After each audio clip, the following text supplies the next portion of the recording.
বন ক্যাথি নামের একজন কিশোরী চিকিৎসাধীন অবস্থায় ডাক্তাররা তাকে মৃত ঘোষণা করে।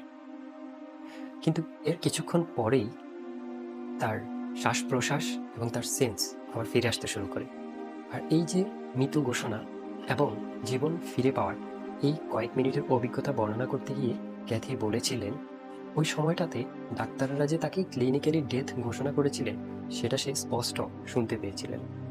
এবং ওই সময়টাতে সে তার নিজের শরীর থেকে আলাদা হয়ে বা নিজের শরীর থেকে বের হয়ে আলাদা একটা সত্তা হিসেবে নিজেকে অনুভব করছিলেন।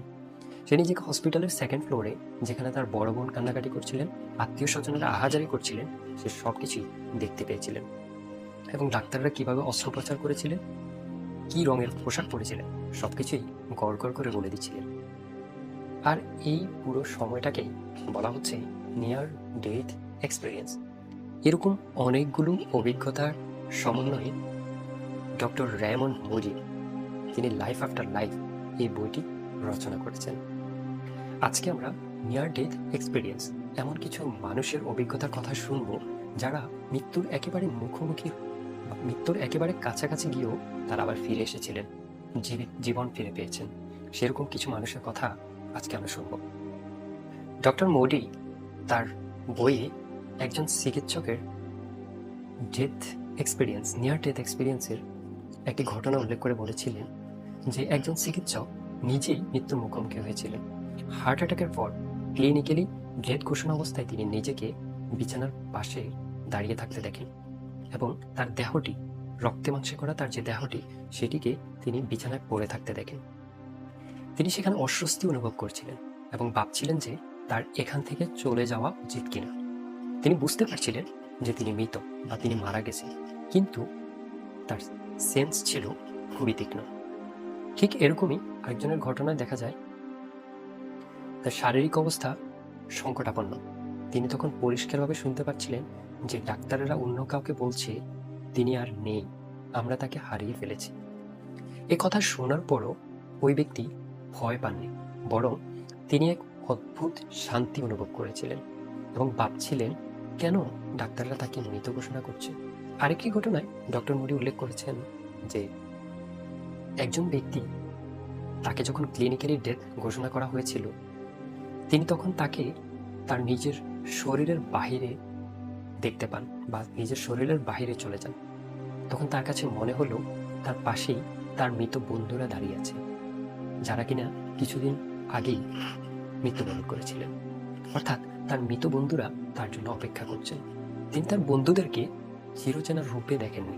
তিনি তার বন্ধুদের দেহকে একটি স্বচ্ছ দেহ হিসেবে বর্ণনা করেছিলেন, যে কোনো রক্তে মাংসে গড়া দেহ ছিল না।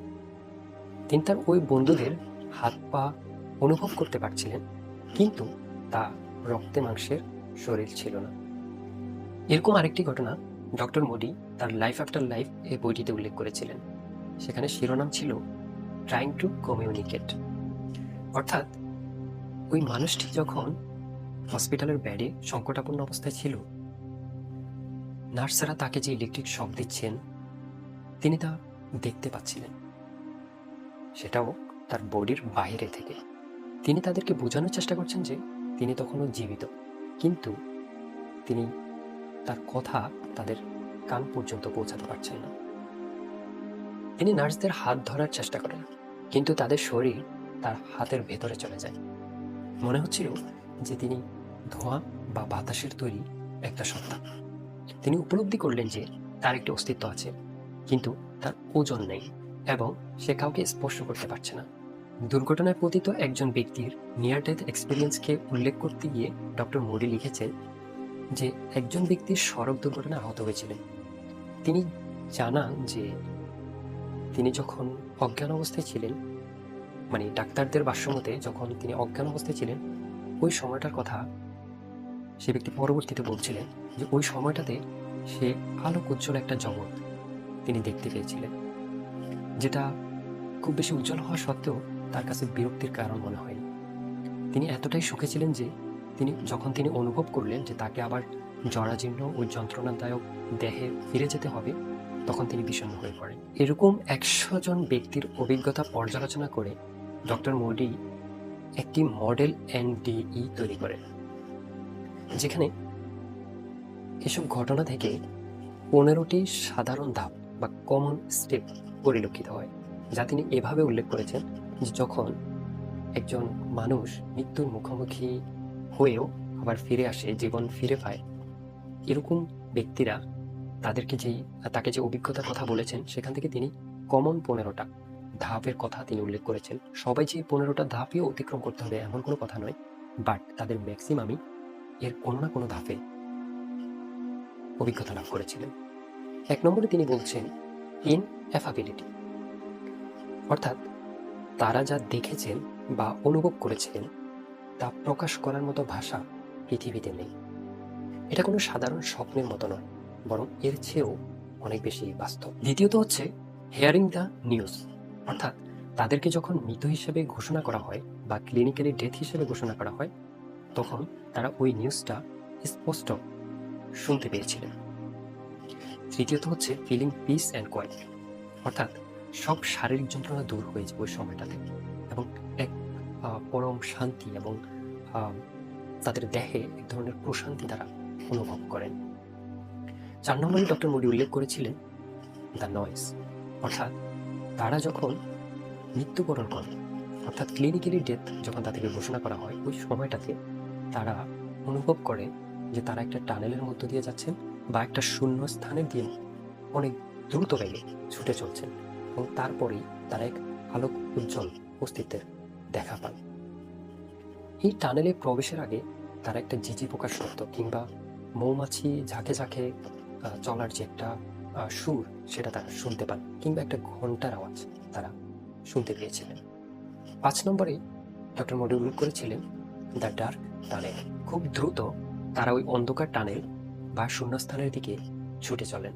6 নম্বর হচ্ছে আউট অফ বডি, অর্থাৎ যারাই নিয়ার ডেথ এক্সপিরিয়েন্সের মুখোমুখি হয়েছিলেন বা অভিজ্ঞতা অর্জন করেছিলেন, তারা প্রত্যেকেই বলেছেন বা অধিকাংশই বলেছেন যে তারা নিজেকে শরীরের বাহিরে থেকে দেখতে পেয়েছিলেন এবং ডাক্তাররা কি করছে না করছে সবকিছুই তারা দেখতে পান, শুধু শারীরিক ওজন অনুভব করেন না।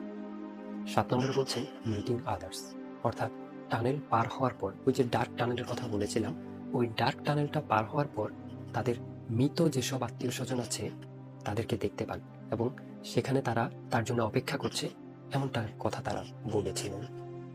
8 নম্বর হচ্ছে দ্য বিইং অফ লাইট, অর্থাৎ এই টানেলটা পার হওয়ার পরে তারা একটা আলোর সত্তা দেখতে পান যা তাদেরকে কোনো ঘৃণা ছাড়াই বরং পরম ভালোবাসা এবং পরম যত্নের সাথে তাদেরকে গ্রহণ করেন। 9 নম্বর হচ্ছে দ্য রিভিউ, অর্থাৎ সেই আলোর সত্তার উপস্থিতিতে তারা তাদের জীবনে কারোর সাথে ভালো ব্যবহার করেছে কিনা বা কারোর সাথে যদি মন্দ ব্যবহার করে থাকে সেই বিষয়গুলো পুরোপুরিভাবে তারা দেখতে পান বা অনুভব করতে পারেন। 10 নম্বর হচ্ছে দ্য বর্ডার অর লিমিট, তারা নিয়ার ডেথ এক্সপিরিয়েন্সের সময় একটি সীমানা দেখতে পান, যেটা অনেকটা নদীর মতো কিংবা কুয়াশাচ্ছন্ন কিংবা কোনো একটা বাউন্ডারি বা একটা সীমানা, যেটা তারা দেখতে পান। তারা বুঝতে পারেন যে এটা পার হলে তাদের আর ফেরা সম্ভব নয়। নম্বর 11 হচ্ছে কামিং ব্যাক বা ফিরে আসা। একটা পর্যায়ে ওই ব্যক্তি যে নিয়ার ডেথ এক্সপিরিয়েন্সের মুখোমুখি হয়েছে সে অনুভব করেন যে তাকে ফিরে যেতে হবে কিংবা ওই আলোর সত্তাই তাকে ফিরে যাওয়ার জন্য নির্দেশ দেন। নাম্বার 12 হচ্ছে টেলিং আদার্স, ফিরে আসার পর তারা কাউকেই এই ঘটনা বলতে চান না, কারণ পৃথিবীর মানুষ তাদেরকে পাগল বলবে কিংবা মানসিক ভারসাম্যহীন বলে আখ্যায়িত করবে। এই ভয়ে তারা তাদের এই যে অভিজ্ঞতার কথা বলতে চান না। আর 13 হচ্ছে ইফেক্ট অন লিভস, অর্থাৎ এই নিয়ার ডেথ এক্সপিরিয়েন্স এর মধ্য দিয়ে যারা পার হয়েছে তারা তাদের দৃষ্টিভঙ্গি বদলে যায়, তাদের পুরো জীবনের দৃষ্টিভঙ্গি বদলে যায়। তারা অনেক বেশি দয়ালু হয় এবং মানুষের সেবা করা কিংবা জ্ঞান অর্জন করা এসব বিষয়তে মনোনিবেশ করে। নাম্বার 14 হচ্ছে ডক্টর মোডি লিখেছেন যে যারাই নিয়ার ডেথ এক্সপিরিয়েন্সের অভিজ্ঞতা অর্জন করেছেন তারা তাদের জীবন থেকে মৃত্যুর ভয় চিরতরে চলে যায়। মৃত্যুটাকে তারা ভয় হিসেবে না দেখে জীবনের নতুন একটি ধাপ হিসেবে দেখতে শুরু করেন। নাম্বার 15 হচ্ছে কোরোবোরেশন বা সত্যতা যাচাই। ব্যক্তি তার শরীরের বাহির থেকে যা যা দেখেছিলেন তা হুবহু তার বর্ণনার সাথে মিলে যায়। আর এই যে 15টি ধাপের কথা বললাম, ডক্টর মোডি স্পষ্ট করেই বলেছেন প্রত্যেকেই যে এই 15টা ধাপ একে একে পার করবে বিষয়টা এমন না, বরং যারা নিয়ার ডেথ এক্সপিরিয়েন্সের মুখোমুখি হয়েছিলেন তারা এর কোনো না কোনো একটি ধাপের সাথে তাদের অধিকাংশের কাহিনীতেই বারবার ঘুরে ফিরে এই 15টি ধাপের কথাই আসছে। এতক্ষণ তো আমরা ডক্টর রেমন্ড মুডির লেখা লাইফ আফটার লাইফ বই থেকে নিয়ার ডেথ এক্সপিরিয়েন্সের বেশ কিছু ঘটনা প্রবাহ এবং বেশ কিছু ধাপ সম্পর্কে জানলাম। চলুন এবার আমরা বাংলাদেশি একজন মানুষের নিয়ার ডেথ এক্সপিরিয়েন্স সম্পর্কে জেনে আসি তার মুখ থেকেই। আমার একবার এই কমপ্লিট ফিজিক্যাল করতে যে ডাক্তার যখন আমার হার্টের এই ঘটনা হয়েছে প্রায় বছর দশক। যখন হার্টের কার্ডিওগ্রাম নিল তখন দেখলো যে একটা ভালভের মেবি একটা প্রবলেম আছে। তো পরে আল্ট্রাসাউন্ড করা হলো, সেখানেও তারা শিওর না যে আসলে প্রবলেম আছে কি নাই। তো কাজে সেকেন্ড টাইম আবার করলো, তারপরে তারা শিওর না, তখন তারা করলো যে ঠিক আছে এনজিওগ্রাম করা হবে অথবা কার্ডিয়াক ক্যাথেটারাইজেশন যেটাকে বলে সেটা করবে। খুবই সেফ প্রসিডিওর, নাথিং হ্যাপেন্স, সকালে যে বিকেলে চলে আসা যায় হাসপাতাল থেকে। তো আমি গেলাম, আমার প্রসিডিওর হওয়ার পর সেন্স আসার পরে ডাক্তার টেস্ট করে দেখলো যে everything is fine, vitals are fine. তারপরে আমাকে একটা স্যান্ডউইচ খেতে দিল, বললো স্যান্ডউইচটা খেয়ে পানি খেয়ে তারপর আমরা তোমাকে আবার চেক করে দেখবো, if you feel good you can go home. ভালো কথা। স্যান্ডউইচ খেলাম, আমার বউর সাথে ছিল। স্যান্ডউইচ খেলাম, পানি খেলাম, বলে একটু হাঁটাহাঁটি করো, একটু হাঁটাহাঁটি করলাম। তো বললো যে you're fine, everything is good you can go home.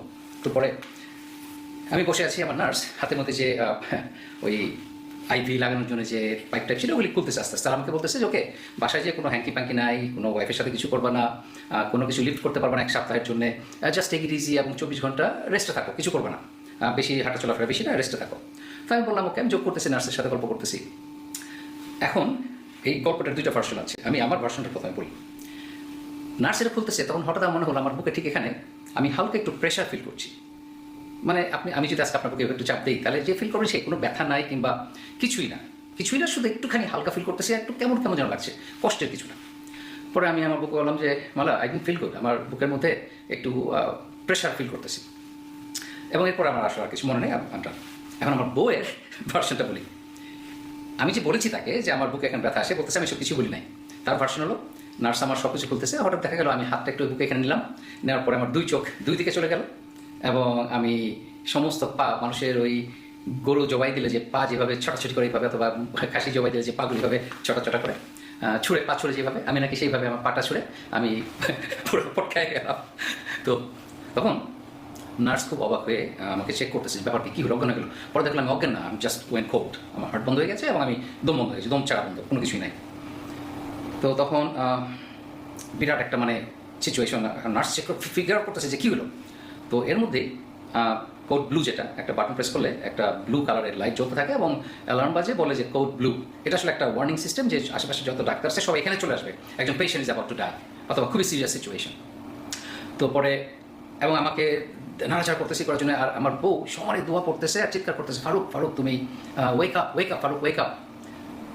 তো এখন আবার আমার সাইডে গল্পটা বলি। আমি প্রচণ্ড আরামের একটা ঘুমে এনজয় করছিলাম, এত আরামের ঘুম আমার জীবনে আমার কখনো হয়নি।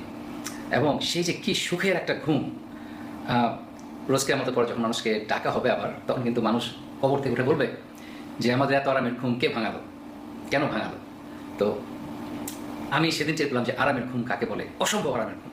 আমি সেই ঘুম থেকে উঠতে চাই নাই, কিন্তু আমি শুনতে পাচ্ছিলাম আমার বউ প্রচণ্ড ভয় পেয়ে চিৎকার করতেছে ফারুক ওয়েক আপ, এবং সে দোয়া পড়তেছে সমানে। এটা অনেক দূর থেকে শুনতে পাচ্ছিলাম, যে এটা মনে হচ্ছে সে অনেক দূরে এবং প্রচণ্ড ভয় পেয়েছে কিছু দেখে, এবং সে আমাকে আমার নাম ধরে ডাকছে। তো আমি অনেক কষ্টে চোখ মেলে তাকালাম, কী ব্যাপার। তো দেখি যে নার্স দৌড়াদৌড়ি করতেছে, অনেক ডাক্তার আমার চারিপাশে, এবং আমার বউ সারাক্ষণ আমাকে ঝাঁকাঝাঁকি করতেছে, বলতেছে ফারুক ওয়েক আপ, আর সে দোয়া পড়তেছে চিৎকার করে। আর আরেকজন নার্স দেখি দৌড়ে আসছে, ডিফিব্রিলেটর, এই শব্দ উচ্চারণ করা আমার জন্য অনেক কষ্ট, সামহাও এটা আমি বের করতে পারি না। ওই যে যেটা প্যাডল থাকে, যেটা ইলেকট্রিক শক দেয় বুকের মধ্যে মানুষকে রিসেসেট করার জন্য, তার হার্ট চালু করার জন্য ইলেকট্রিক শক যে দেয়, সেটা সে একটা ট্রলিতে করে দৌড়ে নিয়ে আসতেছে। এখন হাসপাতালের প্রায় মনে হয় প্রত্যেকটা রুমে এটা থাকে, কিন্তু আমি হসপিটালের রুমে ছিলাম, আমি ছিলাম রিকভারি রুমে, যেখানে পোস্ট অপারেটিভ সার্জারি পরে মানুষ রেস্ট নেয় এবং রেডি হয় বাসা যাওয়ার জন্য। তো দেখি সেই নার্স এটা দৌড়ে নিয়ে আসতেছে, চারিদিকে হইচই, কী একটা অবস্থা। আর তো আমি চোখ মেলেই তাকাতেই ডাক্তার সাথে সাথে আমার চোখের ভিতরে লাইট দিয়ে দেখতেছে। এরপরে আমাকে বলতেছে so what did you see, এটাই প্রথম প্রশ্ন, তুমি কি দেখেছো। এখন আমি ব্যাপারটা তো বুঝি নাই, আমি বললাম কই কিছু দেখি না, আমি ঘুমিয়েছিলাম। তারপর বললো যে তুমি কি জানো কোথায় আছো, আজকে কী বার। আমি বললাম যে আমি হাসপাতালে। কী বার, কয় তারিখ বললাম। তো ডাক্তার খুব অবাক হয়ে গেছে, এখন তাড়াতাড়ি আরও বিভিন্ন ধরনের টেস্ট করলো, করে বললো হি ইজ ফাইন, কোনো সমস্যা নেই। তারপর আমাকে আরও ঘন্টা কয়েক রাখলো, আর পরে হিসাব করে দেখা গেল যে আমি পুরো 2 মিনিটের জন্য ফুল 2 মিনিট আমি কমপ্লিটলি আউট ছিলাম।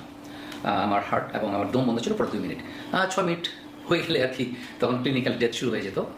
আই মিন ক্লিনিক্যাল ডেথ বলে না বায়োলজিক্যাল ডেথ বলে, আই ডোন্ট নো। তখন ব্রেন ড্যামেজ শুরু হয় আসলে 6 মিনিট হলেই ব্রেন ড্যামেজ শুরু হয়ে যায়। তো কাজে 2 মিনিটে আমার ব্রেন ড্যামেজ আলহামদুলিল্লাহ হয় নাই। তো এভরিথিং ইজ ফাইন।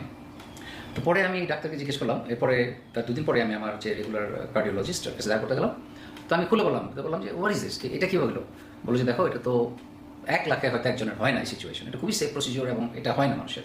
তাই আমি বললাম তারপর আমাকে তো জানানো উচিত ছিল, কারণ আল্লাহ না করুক আমি যদি ড্রাইভ করে বাসায় আসতাম আর ড্রাইভ করার সময় যদি আমার হার্ট বন্ধ হয়ে যেত তাহলে তো আমি অ্যাক্সিডেন্ট করতাম, আমি মারা যেতাম, তো সেটা নট এ বিগ ডিল, কিন্তু আমি অন্য কোনো মানুষকে মেরে ফেলতে পারতাম। তো এটা তো আমাকে ওয়ার্নিং দেওয়া উচিত ছিল। তখন ডাক্তার বলে যে আসলে এটা হয় না, এটা খুবই রেয়ার। তাই বললাম কেন হয়েছে? তখন বললো যে তোমার হার্ট এভরিথিং ইজ ফাইন, কেন হয়েছে আমরা জানি না, তবে পসিবিলিটি হতে পারে যে ওষুধ দিয়ে তোমাকে অজ্ঞান করা হয়েছে সেটা সাইড এফেক্ট হতে পারে, যে একটা কালার ইনজেক্ট করা হয় ভেনের ভিতরে, বলো যে সেটা থেকে সাইড এফেক্ট হতেও পারে, কিন্তু আমরা ওয়েন শিওর, জানা না কেন হয়েছে। তো যাই হোক এখন ফিরে যাচ্ছি আবার সেই কী দেখেছি সেই গল্পে। আমেরিকাতে এটা নিয়ে অনেক বড় বড় রিসার্চ হয়েছে এবং অনেক গল্প লেখা হয়েছে যে মানুষ মৃত্যুর মুখে যখন যায় তারা কিছু কিছু জিনিস দেখে, যেমন কেউ দেখে টানেল, দেখে সেই ন্যারো টানেল, সেখান দিয়ে তাদেরকে সেখানে যাচ্ছে তারা। আবার সায়েন্টিস্ট এটা বলে যেহেতু ব্রেন যখন করে তখন মরে যায় যখন ব্রেন আস্তে আস্তে, তখন ন্যারো ভিশন হয়ে যায়। এটা একটা সায়েন্টিফিক এক্সপ্লানেশন, বাট হোয়াটএভার।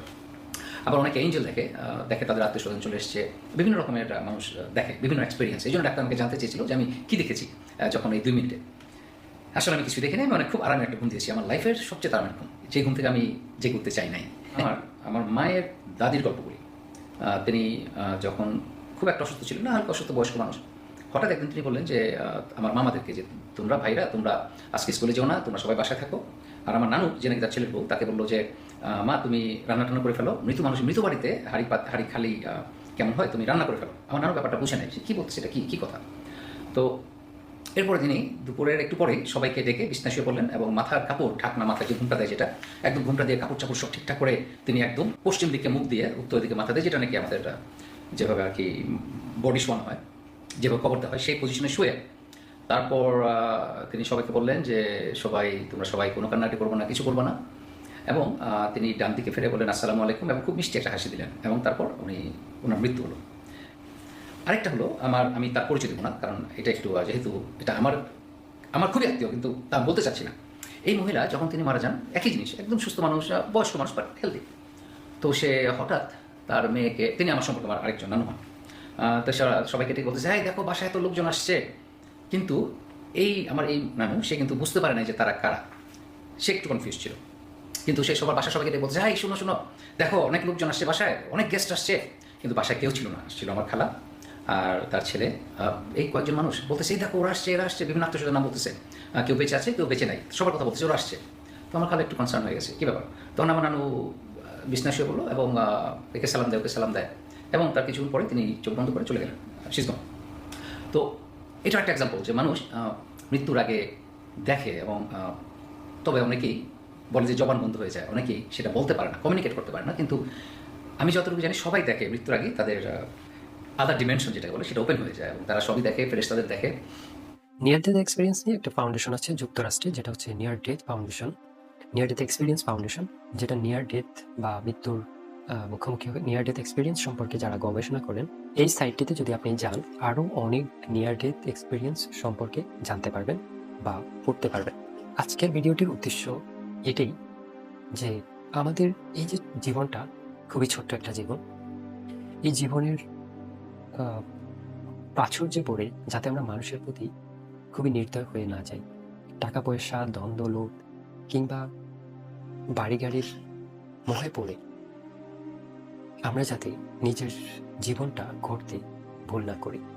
আর কি লাভ লোভ করে আরেকজনের সম্পত্তি কেড়ে নিয়ে, কেউ তো সেই সম্পত্তি মাটিতে নিয়ে যেতে পারে না। যেটা আমরা হরহামেশাই দেখি, একজন আরেকজনটা মেরে খাওয়া, চুরি করে খাওয়া, কোনো লাভ নাই। মানুষকে যাতে ছোট করে দেখার প্রবণতা থেকে আমরা বেরিয়ে আসতে পারি এবং মানুষকে ভালোবাসতে পারি, সেই প্রত্যাশায় শেষ করছি। ধন্যবাদ সবাইকে। يا أيتها النفس المطمئنة ارجعي إلى ربك راضية مرضية أيتها النفس المطمئنة ارجعي إلى ربك راضية مرضية يا أيتها النفس المطمئنة ارجعي إلى ربك راضية مرضية فادخلي في عبادي وادخلي جنتي فادخلي في